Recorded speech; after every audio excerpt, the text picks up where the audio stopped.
بسم الله والحمد لله والصلاة والسلام على رسول الله إن الحمد لله نحمده ونستعينه ونستغفره ونستهديه ونعوذ بالله من شرور أنفسنا وسيئات أعمالنا من يهده الله فهو المهتدي ومن يضلل فلن تجد له وليا مرشدا وأشهد أن لا إله إلا الله وحده لا شريك له وأشهد أن سيدنا وحبيبنا وعظيمنا محمد بن عبد الله اللهم صل وسلم وبارك على محمد وعلى آل محمد كما صليت وسلمت وباركت على إبراهيم وعلى آل إبراهيم إنك حميد مجيد. ما بعد إخواني أحييكم بتحية الإسلام وتحية الإسلام السلام. السلام عليكم ورحمة الله تعالى وبركاته. Alors, je vais parler en français. Je parlerai dans les deux langues, mais la langue qui va être la plus utilisée, ça va être en français. J'espère que tout le monde comprend le français. Hein? D'accord. Ok.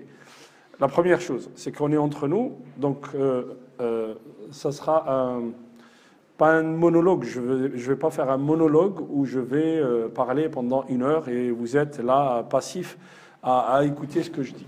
Je vais vous poser des questions et on va essayer d'avoir un échange entre les deux, une interaction. Ça, c'est la première. La seconde, de quoi on va parler? J'ai choisi quelques ayats du Coran al-Karim pour vous montrer un petit peu la profondeur du Coran.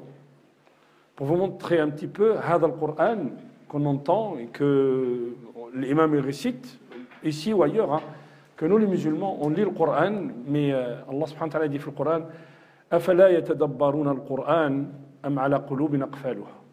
Pourquoi ne méditent-ils pas le Coran ou bien ont-ils les cœurs scellés?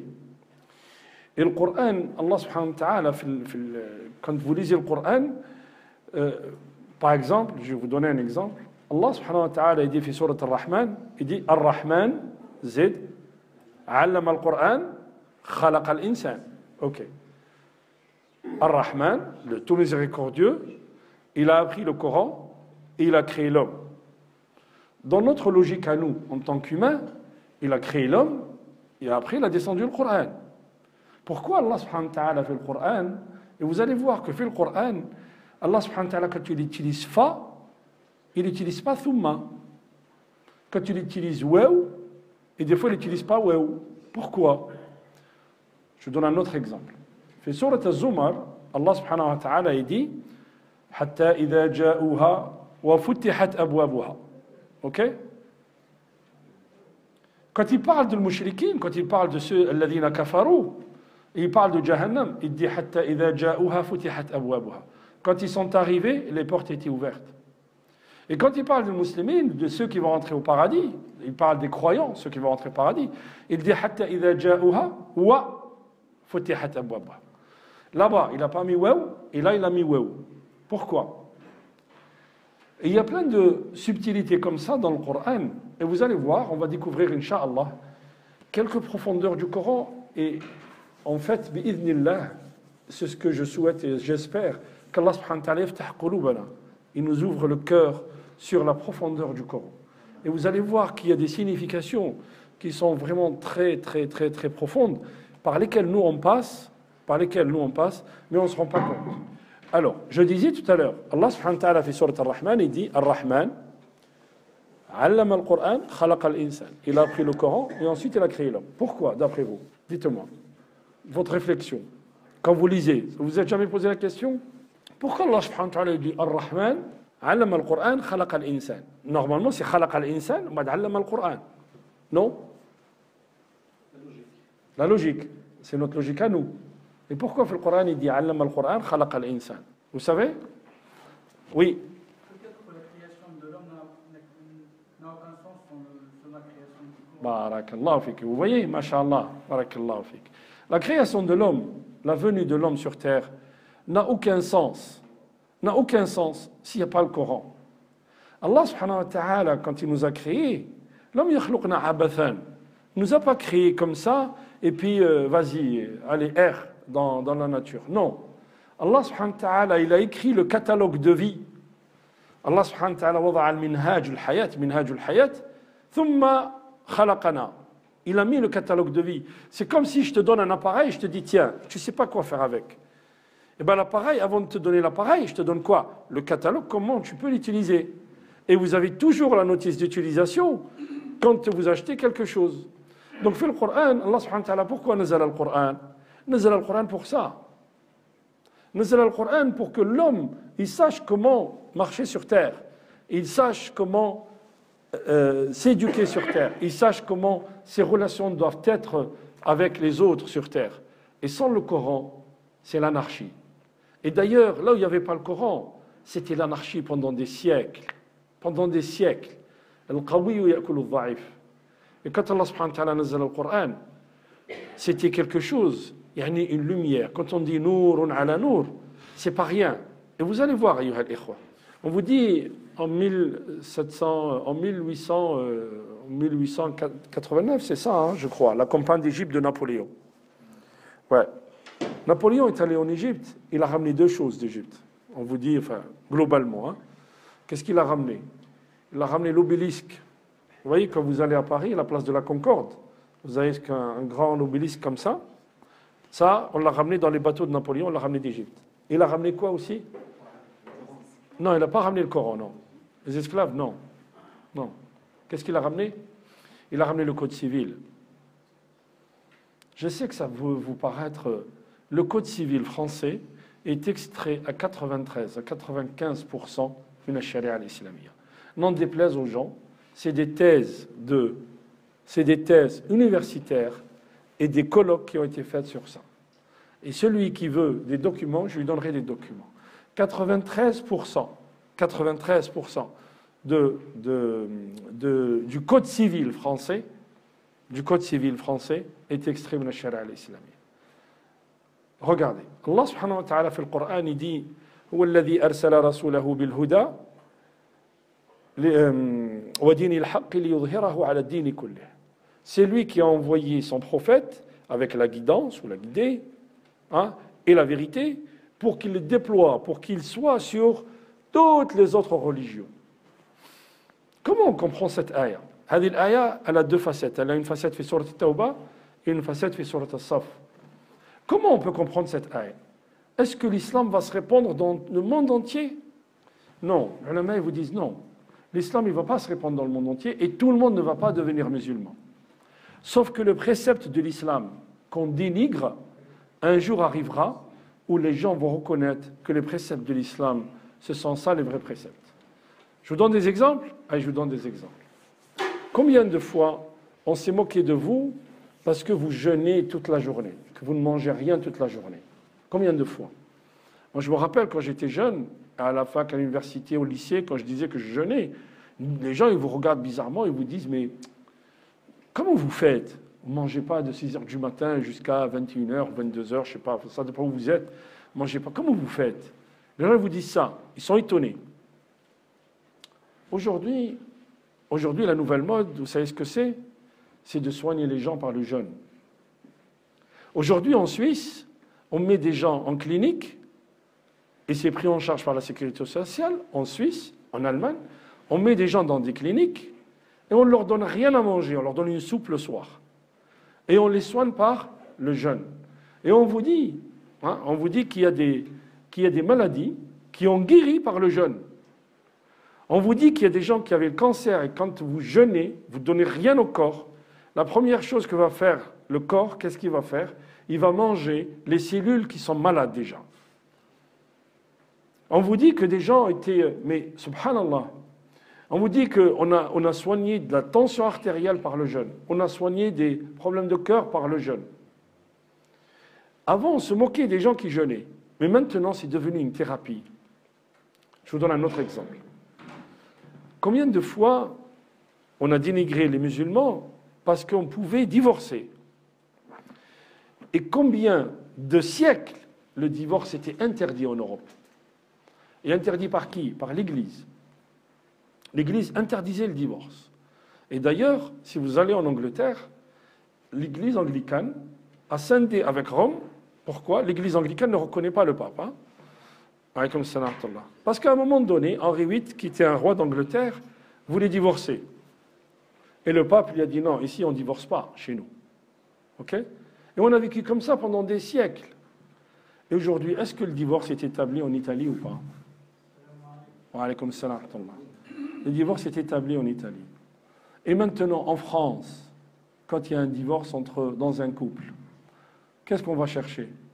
On va chercher la conciliation. Au l'islam, Allah subhanahu wa ta'ala yaqulna was-sulhu khayr. Et en France, il y a un délai pour qu'il y ait une rupture totale, qui est un délai de 3 mois. Et où est-ce qu'on a trouvé les 3 mois? C'est le Coran. Et je peux vous citer des exemples comme ça, dans le Coran. Et vous allez voir, je vais vous citer des exemples dans le Coran. On va prendre des ayats et on va essayer de regarder la profondeur de ces ayats pour qu'on comprenne, les frères, que l'islam, il n'est pas venu pour qu'on fasse les 5 prières. Les 5 prières, c'est le pilier. Mais le pilier, ce n'est pas tout l'islam. Quand je vous dis les 5 piliers sont là, l'islam, il est où? Il est où l'islam? Il est en haut. Donc mon islam, il est là. Allah subhanahu wa ta'ala, il nous dit, si vous voulez construire votre islam, vous avez les 5 piliers, il faut les mettre. Si tu enlèves un pilier, l'un des piliers, c'est la prière. Si tu enlèves le pilier de la prière, et vous allez voir comment la prière, elle nous éduque. Comment la prière, c'est un bouclier contre les turpitudes et le blâmable. Vous allez voir tout ça, on va l'expliquer, Inch'Allah, tout ça, on va voir tout ça après le Maghrib, bi'idhnillah. Quand Allah subhanahu wa ta'ala nous dit, ça, les 5 piliers, c'est pas l'islam. Il nous dit, Buniya Rasul, il dit, Buniya al-Islam ala khams. On a construit notre islam sur 5 piliers. Et vous allez voir que la construction qui est au-dessus, elle va se construire sur ces piliers-là. Ok. Et la construction, c'est quoi? Quelle est la construction? Quelle est ma construction de l'islam? Et Allah subhanahu wa ta'ala va nous détailler tout ça dans le Coran. Quelle est la construction de l'islam? C'est le relationnel que j'ai avec les gens. C'est le relationnel que j'ai dans la société. Je vais vous donner un autre exemple.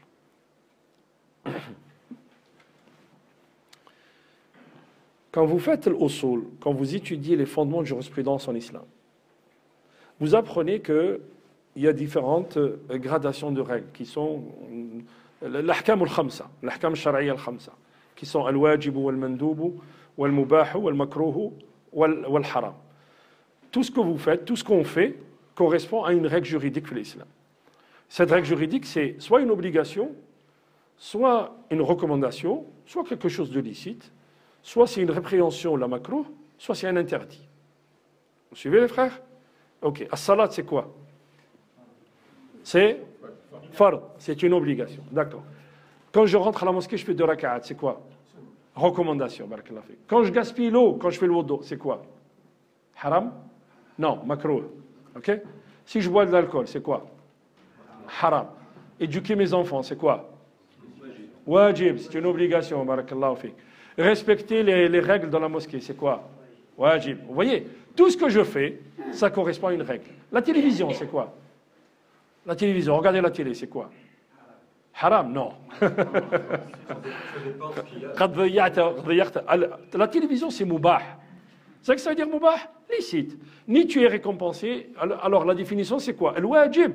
Al-wajib. Ma yu'jaru ala fi'lihi wa yu'thamu ala tarkihi. Al-wajib, tu es récompensé si tu le fais, et si tu ne le fais pas, tu es puni. La recommandation, yu'jaru ala fi'lihi wa la yu'thamu ala tarkihi. C'est-à-dire, la recommandation, tu vas avoir la récompense, mais si tu ne le fais pas, tu ne vas pas avoir de récompense, puis c'est tout. Le licite, ni tu es récompensé, ni tu es puni. La télé, c'est mubah. C'est-à-dire, tu peux regarder la télé, il n'y a aucun problème. Attention, al-mubah, il peut devenir interdit. Al-mubah, il peut devenir une obligation. Comment? Je ne sais pas faire la prière. Ma femme, elle est à la maison, elle ne sait pas faire la prière. Il y a une émission sur la prière à la télé. Elle est obligée de regarder. Elle est devenue une obligation. Mais si je regarde n'importe quoi jusqu'à 1h, minuit, 1h du matin et que je ne me lève pas au salat subh, elle devient quoi? Ça rentre dans l'interdit. Vous avez vu? Même il y a des nuances en fait. Vous voyez? Bon. Quand on fait l'ahkam al-khamsa, on vous dit le haram n'a pas le même degré. N'a pas le même degré. Et là, vous allez comprendre pourquoi. Allah subhanahu wa ta'ala, il nous dit dans le Coran, حرمت عليكم الميتة زيد والدم زيد ولحم الخنزير وما أهل لغير الله به. Hein? Alors regardez. حرمت عليكم الميتة. Le mayta c'est quoi? C'est la bête morte. La bête morte. une bête qui est morte, qui n'a pas été égorgée, elle devient, voilà, un cadavre, elle devient meïta. On a le droit de la manger? Non, on n'a pas le droit de la manger. Pourquoi? Quand les gens vous posent la question, pourquoi tu manges halal? Alors, qu'est-ce que vous leur répondez? Parce que c'est dangereux. Pourquoi il nuit à la santé? Il y a des microbes où? Barakallahu fik. Voilà. La bête n'a pas été vidée de son sang. Donc, toutes les toxines, tous les microbes, comme vous dites, sont restés dans le corps. Si tu manges, tu portes préjudice à toi-même. Et pourquoi Allah subhanahu wa ta'ala vous a interdit le porc? Pour nous, oui, mais pourquoi Allah subhanahu wa ta'ala? Allez, je ne suis pas musulman, je vous pose la question. Parce que il ne se conserve pas? Comment ça? Il est pur. Il digère mal, les toxines, il les élimine mal. Barakallahu fik. Voilà, c'est le frère qui a donné la bonne réponse. Parce que le porc, Allah subhanahu wa ta'ala, regardez les ruminants. Quand vous prenez par exemple la vache, elle avale de l'herbe et après elle s'assoit et tout ce qu'elle a ruminé, tout ce qu'elle a avalé va lui remonter pour le ruminer, elle va le remâcher pour l'envoyer. Le porc, Allah subhanahu wa ta'ala, il l'a créé pour recycler les détritus sur terre. Il mange tout et n'importe quoi. Vous suivez? Il mange tout et n'importe quoi. Et comme a dit le frère, son système digestif, il est très rapide. Donc du coup, il ne digère pas les toxines. Si vous mangez le porc, vous mangez les toxines qu'il y a dedans. Non. Non, bien sûr. Ok. Bon, on va s'arrêter là. On reparlera de l'Meïta après le Maghreb, Inch'Allah. Et restez avec moi. On va parler de ayat sur le Coran. On va faire ce qu'on appelle une pérégrination. C'est-à-dire, on va marcher un petit peu sur... on va passer d'une sourate à une autre et vous allez voir la profondeur des ayats. Et comme Allah subhanahu wa ta'ala, il a descendu le Coran pour nous, les frères. Allez, barakallahu fikum, subhanakallahu wa bihamdik, shadu an la ilaha illa anta, astaghfiruka wa atubu ilayk. Subhana rabbika rabbil izzati amma yasifun, wa salamun ala al mursalin, alhamdulillahi rabbil alamin.